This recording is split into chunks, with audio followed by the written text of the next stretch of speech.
राधे राधे सभी भक्तों को आप सबका मेरे व्लॉग में हार्दिक स्वागत है। ये सच्चिदानंद जी हैं जो निरंतर भागवत पाठ कर रहे हैं।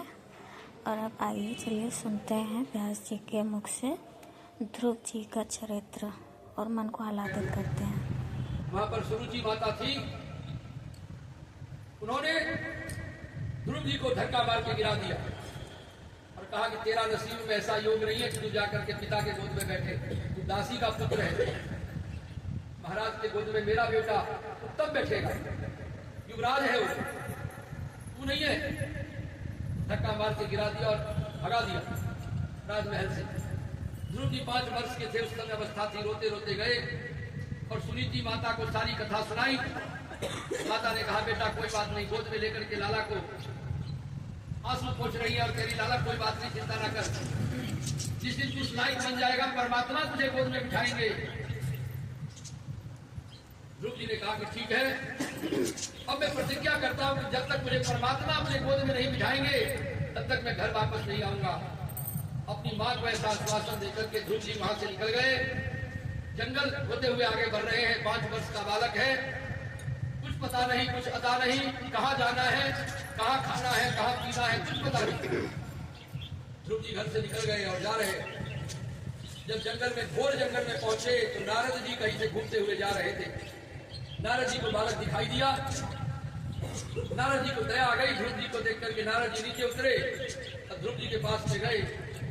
ध्रुव जी ने नारद जी को साष्टांग दंडवत प्रणाम किया। नारद जी ने कहा बेटा तू इस घनघोर जंगल में कहाँ जा रहा है अकेले? मैं परमात्मा को प्राप्त करने जा रहा हूँ। ध्रुव जी ने कहा मुझे प्रभु से मिलना है, प्रभु के गोद में बैठना है।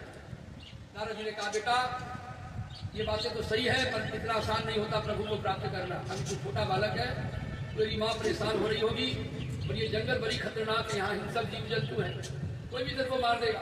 तू घर वापस चला जा।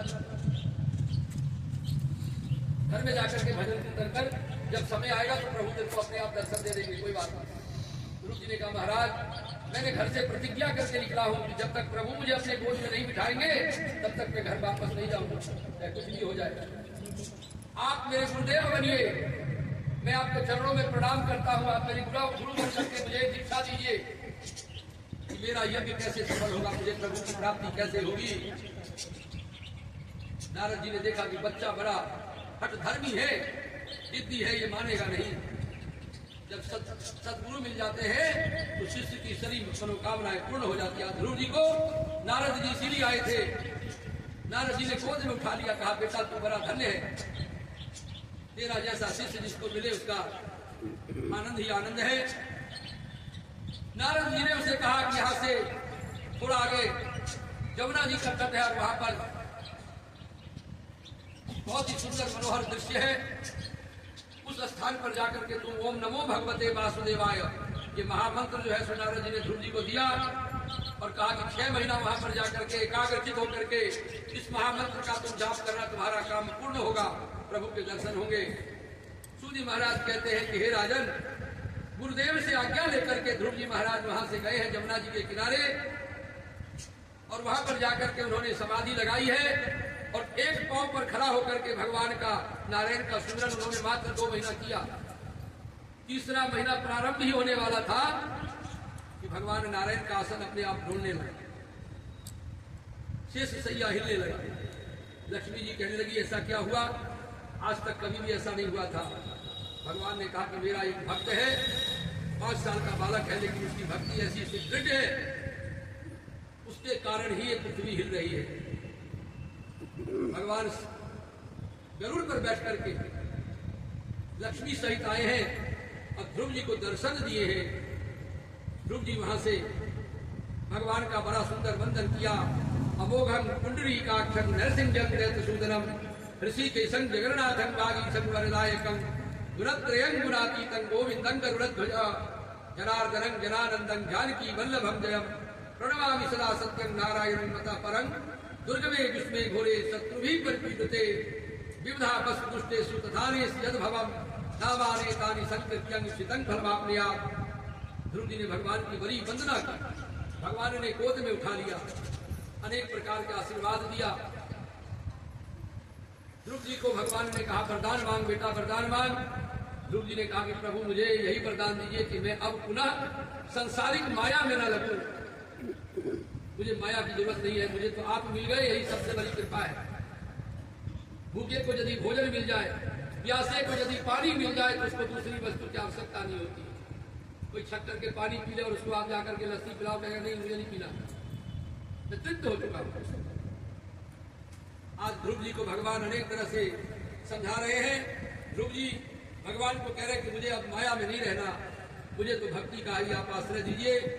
भगवान कहने लगे बेटा नहीं, अभी तुझे भक्ति की आश्रय नहीं दूंगा मैं। तेरी माँ बहुत परेशान हो रही है, तेरी माँ तेरी प्रतीक्षा कर रही है। तू घर जा, अपनी माँ से मिल, अपने पिता से मिल और राज्य का संचालन कर। समय आने पर मैं तुझे अपने लोक में बुलाऊंगा और तुझे ध्रुव लोक का अधिकारी बनाऊंगा। चिंता मत कर, माया तुझे स्पर्श नहीं करेगी। तू धर्म का राज स्थापित कर जा करके अनेक प्रकार के आशीर्वाद देकर के लक्ष्मी नारायण भगवान अंतर ध्यान हो गए। ध्रुव जी नारद जी का ध्यान करते हुए, गुरुदेव का ध्यान करते हुए वहां से अपने घर के लिए वापस लौटे हैं। उधर उत्तानपाद राजा को जब पता चला कि ध्रुव ने घर को छोड़ दिया और जंगल में चला गया, राजा जिस दिन से ध्रुव जी गए उसी दिन से राजा की सारी भूत उतर गई। सुरुचि रानी से जो उसकी प्रीति थी तो सारा प्रीति उतर गया। अब तो रानी को देख करके राजी नहीं कि तेरे कारण मेरा पुत्र घर छोड़ के गया है। अब उस सुरुचि रानी से कोई लगाव नहीं। अब राजा सुनीति के पास आकर के रहता है। अपने सेनापतियों को लेकर के जंगल में ध्रुव जी को खोजने के लिए हाथी घोड़ा पालकी लेकर के गया और ध्रुव जी को खोजते खोजते पागल हुआ पड़ा है। उधर से ध्रुव जी आ रहे हैं। उत्तानपाद राजा को देख करके ध्रुव जी ने जाकर के साष्टांग वंदन प्रार्थना प्रणाम किया। उत्तानपाद राजा ने ध्रुव जी को गोद में उठा लिया। फूलों की वर्षा हो रही है, पुष्प से, आकाश से। सभी देवता धुंदी बजा रहे हैं, मंगल गीत गान हो रहा है। जय जयकार करते हुए ध्रुव जी को लेकर के आए हैं राजमहल में। सुनीति माता ने आरता उतारा है और पुत्र को माता पिता गोद में लेकर के गए और ध्रुव जी ने धर्म का ऐसा बीज बोया, ऐसा जो है सो राज्य किया जिसका वर्णन करना कठिन है। बोलो सतगुरुदेव महाराज की जय। सूजी महाराज के जिसे भी ध्रुव जी का चरित्र सुन के आनंद की प्राप्ति हुई हो वो चैनल को लाइक शेयर और सब्सक्राइब कीजिए। मिलते हैं अगले वीडियो में।